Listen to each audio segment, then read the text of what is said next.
오늘은 사랑으로 드리는 기도라는 제목으로 우리가 함께 말씀을 나누고자 합니다. 생각해 볼 질문을 보시면, 당신은 기도를 몇 분 정도 합니까? 기도를 드리는 시간이 금세 지나갑니까? 그렇지 않습니까? 그 이유가 무엇이라고 생각합니까? 오늘은 이제 기도에 대해서 우리의 신앙을 좀 점검해 보고자 합니다.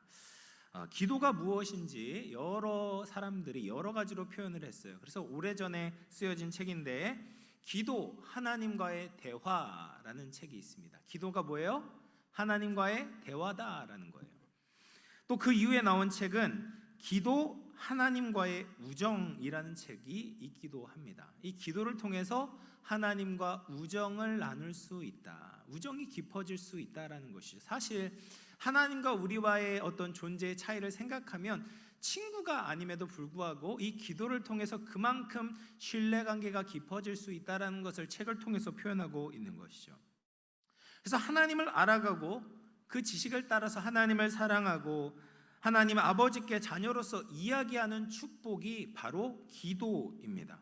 그래서 하나님을 점점 알아가면서 하나님께 말씀을 드리고 우리 마음에 있는 것을 토해 놓을 수 있는 것이 얼마나 큰 은혜이고 축복인지 모릅니다. 이것이 바로 기도다라는 것이죠. 그러면 이제 기도를 어떻게 해야 되는지, 기도의 자세, 그리고 기도를 받으시는 하나님이 어떤 분이신지를 우리가 좀 생각해 보고자 합니다. 빌립보서 4장 6, 7절 말씀 우리 다시 한번 읽어봅니다. 시작. 아무것도 염려하지 말고 다만 모든 일에 기도와 간구로 너희 구할 것을 감사함으로 하나님께 아뢰라. 그리하면 모든 지각에 뛰어난 하나님의 평강이 그리스도 예수 안에서 너희 마음과 생각을 지키시리라. 아멘. 아무것도 염려하지 말고, 아멘. 아무것도 염려하지 말고 감사함으로 하나님께 아뢰라. 이것이 기도자가 가져야 되는 가장 기본적인 자세입니다. 아무것도 염려하지 말고 감사하는 마음으로 기도해야 된다라는 거예요. 그래서 우리가 기도를 시작할 때 나에게 이런 자세가 있는지, 염려하지 않고 감사하는 마음으로 하나님께 기도하고 있는지를 점검해 보아야 된다는 것이죠. 그렇지 않고 급하고 막 안달이 나가지고 기도하고 있다라면 나의 기도를 받으시는 하나님이 누구신지, 그 기도의 대상자의 본질을 놓치고 있는 것입니다. 물론 여러분, 살다 보면 아주 급한 상황, 어려운 상황들을 만나게 되죠. 그럼에도 불구하고 우리가 염려하지 않고 감사할 수 있는 이유가 무엇입니까? 시편 131편 2절 말씀을 없나요? 없대요. 제가 읽겠습니다. 실로 내가 내 영혼으로 고요하고 평온하게 하기를 젖된 아이가 그의 어머니의 품에 있음 같게 하였나니 내 영혼이 젖된 아이와 같도다. 내 영혼이 어머니의 품에 안겨 있는 것 같아요. 그 어머니의 품에 안겨 있는 젖된 아이와 같다. 그럼 어머니의 품에 있을 때 염려가 있습니까? 어린 아이가 엄마 품에 있는데 뭘 염려해요? 먹을 것이 없을까? 입을 것이 없을까? 염려합니까? 그렇지 않다라는 거예요. 하나님과의 우리와의 관계가 그렇다라는 겁니다. 그런데 그 사실을 잊을 때 우리가 기도하면서도 염려하게 된다라는 거죠. 감사하지 못하게 된다라는 겁니다. 그래서 하나님은 우리를 그렇게 보호하시고 사랑하시는 분입니다. 그러므로 우리는 염려하고 안달하고 불평하면서 하나님께 기도할 수 없는 것이죠. 때로는 인생이 너무 고통스럽고 혼란스러워서 하나님 앞에 나아가 막 토해내듯이 기도할 때도 있습니다. 그러나 그때도 우리 하나님이 어떤 분이신지를 잊어서는 안 되는 거예요. 기도의 가장 중요한 기본은, 전제는 우리의 영혼을 하나님께 의탁하는 거예요. 맡기는 겁니다. 그리고 7절을 보면 이런 기도가 어떤 축복을 가져다 주는지가 잘 나와 있습니다. 7절 말씀을 보시면, 그리하면 모든 지각에 뛰어난 하나님의 평강이 그리스도 예수 안에서 너희 마음과 생각을 지키시리라 라고 말씀하세요. 그래서 재미있는 사실은 뭐냐면, 우리가 염려하지 않고 감사함으로 하나님께 기도하면, 그분을 의지하고 그분 앞에 나아가면 그대로 응답될 것이다 라고 쓰여 있지 않다라는 겁니다.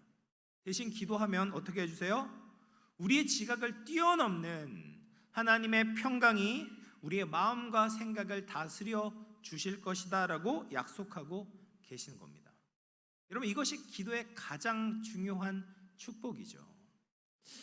한 20년 전에 107세의 말레이시아 할머니가 이제 신문 기사에 실린 적이 있었어요. 아주 놀라운 사실 제가 말씀드릴게요. 이 할머니가 왜 실렸냐면 이 107세예요. 107세, 77세입니다. 107세의 할머니가 70살 연하인 37세 남편과 22번째 결혼을 하신 겁니다. 놀랍죠? 너무나도 쇼킹해요. 사실 한 20년 전에 있었던 일입니다. 그런데 이 할머니가 염려하는 것이 있었어요. 뭐에 대해서 염려했을까요? 이 남편이 너무 어린 거예요. 그래서 다른 여자랑 눈이 맞아서 바람이 날까봐 염려를 한 겁니다. 여러분, 사람의 염려는요, 나이가 든다고 사라지는 것이 아니다라는 거예요. 여러분, 100세가 넘어서도 70, 80, 90세가 넘어서도 사람은 염려할 거리가 늘 차고 넘쳐나는 거예요. 돈에 대한 염려도 있고요, 의식주에 대한 염려, 사랑하는 사람이 나를 떠날 것에 대한 염려를 하고, 또 질병에 대한 염려, 죽음에 대한 염려를 가지고 있는 것이죠. 우리는 죽을 때까지 염려와 싸우며 살아야 됩니다. 하루에도 수많은 염려거리가 우리를 찾아오는 거예요. 그 염려를 일으키는 원인을 그 누구도 다 제거할 수 없다라는 겁니다. 근데 그 염려를 멈추게 할 수 있는 가장 강력한 무기가 성도들에게 있습니다. 그것이 바로 기도예요. 기도. 성도가 기도할 때 염려가 사라지고 평안을 누리게 됩니다. 환경과 상황은 아직 변한 것이 없지만 우리의 마음에 고요함이 찾아오는 것입니다. 이런 기도의 은혜를 누릴 수 있는 저와 여러분 될 수 있기를 주님의 이름으로 축원합니다. 기도에 대해서 우리가 계속 살펴볼 텐데, 우리가 기도에 대해서 오해하는 부분이 있어요. 기도는 기독교에만 있는 것이 아니죠. 토속 종교에도 기도가 있고 불교에도 기도가 있다 보니까 이런 여러 가지 기도들이 기독교의 기도와 짬뽕되는 경우가 있는 겁니다. 그래서 우리는 먼저 이런 오해를 하는 거예요. 하나님의 응답을 이끌어내는 것이 기도다라고 생각을 합니다. 그래서 마태복음 6장 31절 32절 쉬운 성경으로 제가 한번 읽어드리면, 그러므로 무엇을 먹을까, 무엇을 마실까, 무엇을 입을까 하면서 걱정하지 말아라. 이런 걱정은 이방 사람들이나 하는 것이다. 너희 하늘에 계신 너희 아버지께서는 너희에게 이 모든 것이 필요한 줄을 알고 계신다. 여러분, 우리가 무엇을 먹을까, 무엇을 마실까, 무엇을 입을까를 염려해서 구하는 것은 이방인들이 하는 기도의 행태다라는 것이죠. 그래서 우리는 그렇게 기도하는 것이 아니라 하나님께서 내가 가지고 있는 나의 필요를 모르셔서 내가 이런 걸 기도해가지고 하나님의 응답을 따내야 된다, 이런 식으로 기도하는 것이 아닙니다. 성경에 보면요, 이제 이방 사람들이 기도하는 것을 보게 돼요. 그들이 얼마나 열심히 기도하는지 모릅니다. 그래서 사도행전을 보면 에베소에 있는 사람들이 크다 아데미어라고 소리치면서 기도합니다. 또 엘리야와 대적했던 바알 선지자들이 자신의 몸을 자해하면서 기도하는 것이죠. 신들이 이렇게 자해하는 모습을 보면 안 되겠다, 저들이 불쌍해서라도 이런 것들을 들어줘야 되겠다라고 생각하게 만들 수 있다라고 여긴 겁니다. 그러나 이것은 그리스도인의 기도의 모습이 아닌 거예요. 이건 이방인의 기도인 것이죠. 여러분, 우리 하나님은 그런 분이 아니죠. 이 기도하지 않아가지고 나를 골탕 먹이는 그런 분이 아니에요. 내가 얼마나 자해하나, 나를 얼마나 괴롭히나, 이런 것들을 보고 기도를 응답해 주시는 분이 아니다라는 거예요. 하나님은 좋으신 아버지예요. 그래서 내가 무엇이 필요한지를 이미 알고 계시는 겁니다. 그 하나님을 감동시켜서 그분의 응답을 끌어내는 것이 아닌 거예요. 하나님은 이미 우리를 사랑하시는 분입니다. 우리를 완전히 받아주신 분이에요. 그래서 우리가 두려워하면서 기도할 필요가 없다라는 거예요. 그런가 하면 이 기도에 대한 오해 중에 두 번째가 보험성의 기도가 있어요. 보험성의 기도. 기도를 미리미리 해놓지 않으면 하나님이 응답하시지 않는다라고 생각하면서 기도하는 분들이 계십니다. 한 전도사님이 이제 여름 수련회를 가는 길에 이제 자동차에 펑크가 난 겁니다. 그러면서 이렇게 이야기를 하는 거예요. 야, 우리가 수련회를 위해서 기도했는데 사고 없이 안전하게 도착하게 해달라라는 기도를 빼먹었구나. 구체적으로 기도해야 되는데 이 기도를 빠뜨렸기 때문에 펑크가 난 거다 하면서 애들한테 그렇게 얘기를 했다라는 겁니다. 여러분, 이런 해석이 맞습니까? 맞아요? 아니에요. 하나님은 그런 이상한 분이 아닙니다. 내가 기도하는 목록을 막 체크리스트를 정해놓고 너 이런 거 기도 안 했으니까 이런 부분에 있어서 내가 너에게 해를 줄 거야, 이런 분이 아니다라는 겁니다. 여러분, 그렇게 어떻게 다 기도할 수 있겠어요? 예? 여러분, 질병이 몇 개예요? 예? 오늘 하루 뭐 사고 안 나게 해주세요, 발 삐지 않게 해주세요, 뭐 음식 먹고 배탈 나지 않게, 이런 거 다 내가 하나님께서 하나하나 체크하시면서 이거 기도 안 했으니까 너 벌 줄 거야, 하나님 이런 분이 아니다라는 거예요. 또 어떤 사람들은 하나님을 교육시키는 기도를 하려고 합니다. 기도를 하면서 상황을 잘 설명하는 거예요. 하나님, 잘 모르시는 것 같아서 제가 말씀드리는데 상황이 이런 식으로 돌아가고 있습니다. 그래서 하나님이 이런 부분들을 도와주셔야 되겠습니다라고 하나님을 교육하는 식으로 기도를 하는 거예요. 여러분, 그러나 기도는 하나님을 교육하는 것이 아니라 우리가 교육을 받는 시간입니다. 하나님은 모든 것을 알고 계세요. 우리의 상황과 형편을 알고 계시죠. 그래서 하나님의 관점이 바뀌는 것이 아니라 우리가 하나님의 관점으로 바뀌는 것이 기도의 능력인 겁니다. 하나님은 우리보다 더 상황들을 더 잘 알고 계세요. 하나님은 선하고 좋은 분이시죠.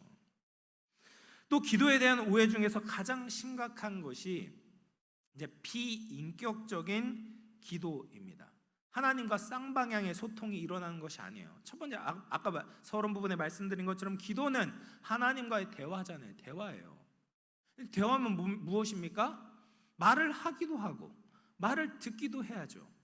그런데 하나님께 기도하러 나왔는데 막 기도를 쏟아놓기만 하는 거예요. 물론 우리가 막 하나님께 쏟아놓는 기도가 중요합니다. 그것을 통해서 더 깊은 기도로 들어가기 때문에 중요한 거예요. 근데 하나님께 막 쏟아놓기만 하고 예수님의 이름으로 기도합니다 하고 이제 교회 밖을 나가는 거예요. 여러분, 이것은 굉장히 비인격적인 기도라고 볼 수 있습니다. 여러분, 제가 이제 동역하는 이제 김민규 전도사님이 제 방에 들어와가지고 노크도 하지 않고 딱 들어와가지고 자기가 하고 싶은 말을 막 쏟아내는 겁니다.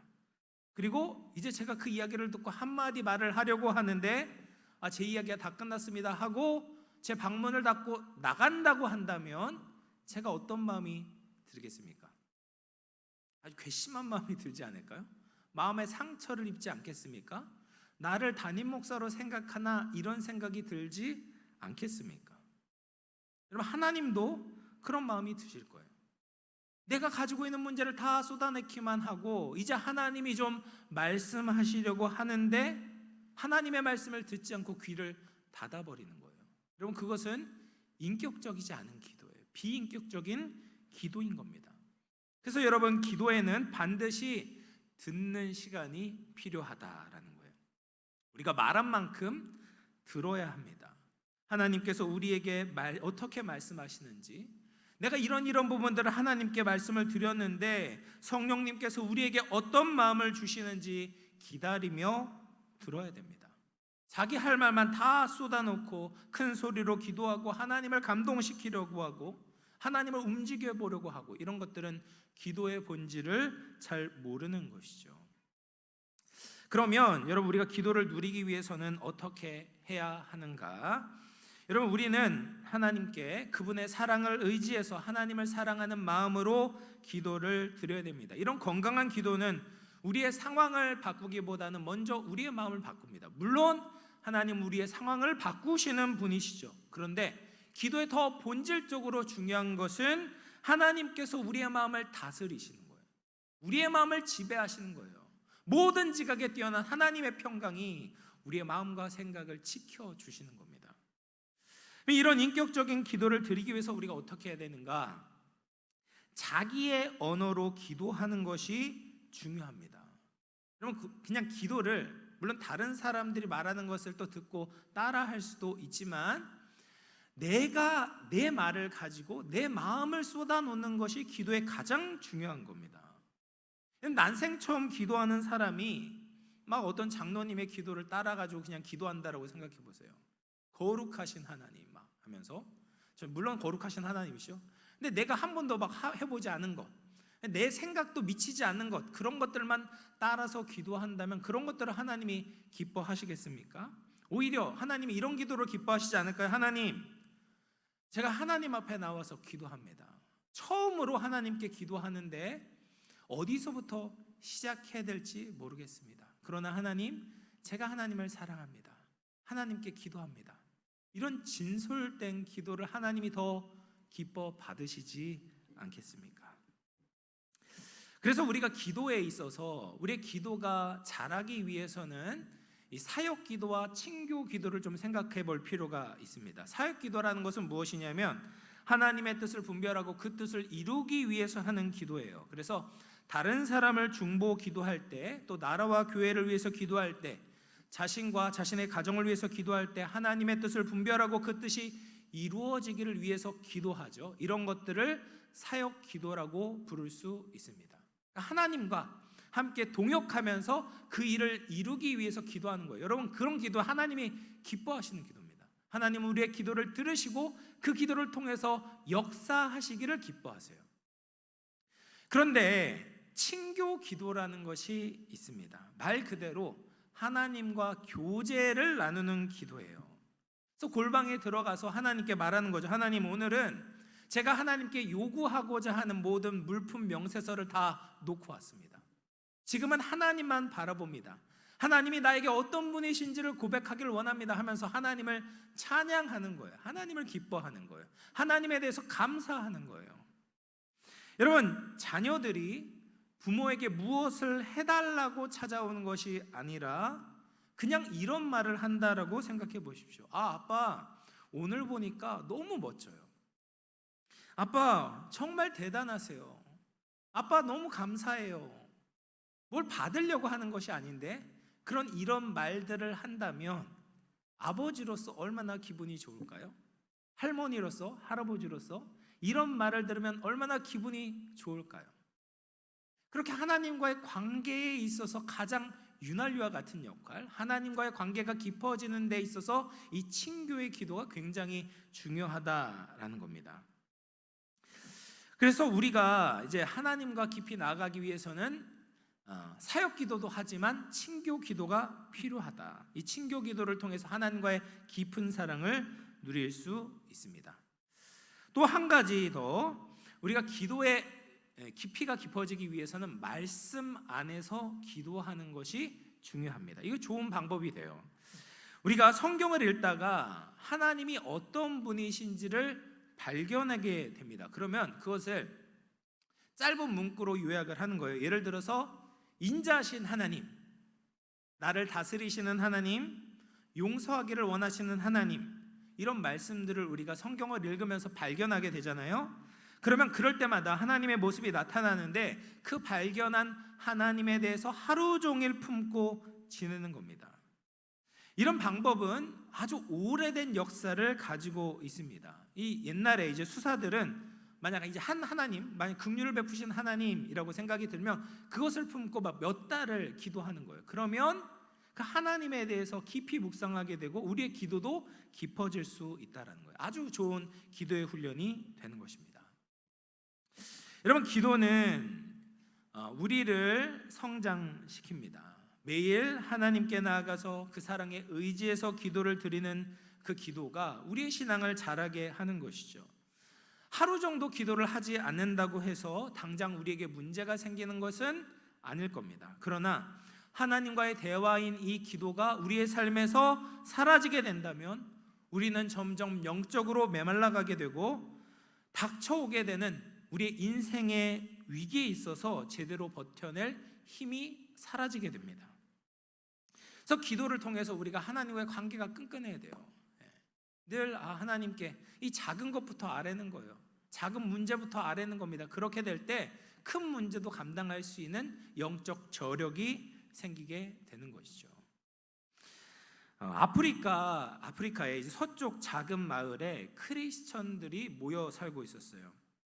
아프리카니까 예배당이나 기도실이 없어서 자신들의 이 오두막집 뒤에 숲속으로 들어가는 그 길이 있었는데, 이제 숲속으로 들어가서 이 크리스천들이 하나님께 기도를 드리곤 했다고 합니다.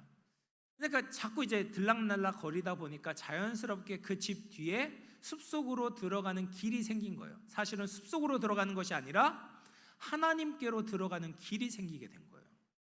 근데 열대 지방이다 보니까 식물의 성장이 빨라서 그 길을 잠시만 사용하지 않아도 금세 잡초가 무성해지는 겁니다. 그래서 이웃 크리스찬들이 이 숲으로 들어가는 길에 잡초가 생기게 되면 그 사람에게 이제 말을 해주는 거죠. 형제요, 당신의 길에 잡초가 많이 생겼군요 라고 근심스럽게 말해주곤 했다고 합니다. 그 길이 신앙의 상태를 보여주는 척도로 여겼던 것이죠. 여러분, 기도는 신앙생활의 호흡입니다. 호흡이 원활하지 못하면요, 여러 병들이 생겨요. 여러 병이 생깁니다. 이처럼 기도를 게을리하면 신앙의 한 모퉁이에서부터 서서히 무너지게 됩니다. 마치 기도로 하러 들어가는 길이 잡초가 무성해지는 것처럼 우리의 신앙의 길에 마귀가 뿌린 잡초들이 무성하게 자라게 되는 것이죠. 그래서 우리가 늘 하나님께 나아가는 기도의 길을 닦아놓고 하나님과 깊은 사귐을 쌓아가는 저와 여러분 될 수 있기를 주님의 이름으로 축원합니다. 말씀을 정리하겠습니다. 여러분, 기도는 하나님의 자녀들이 갖는 놀라운 특권입니다. 이 특권을 누리시기를 바랍니다. 우리는 기도를 통해서 하나님을 더욱 사랑하게 됩니다. 이런 기도를 지속적으로 드리면 우리는 하나님을 더 신뢰하게 되고 주님의 아름다움에 감격하고 우리의 삶 가운데 찾아오셔서 역사하시는 하나님을 경험하게 되는 것입니다. 하나님을 향한 믿음으로 염려와 걱정 같은 사탄의 공격을 능히 막아서며 하나님과의 사랑을 깊이 나누는 저와 여러분 될 수 있기를 주님의 이름으로 축원합니다.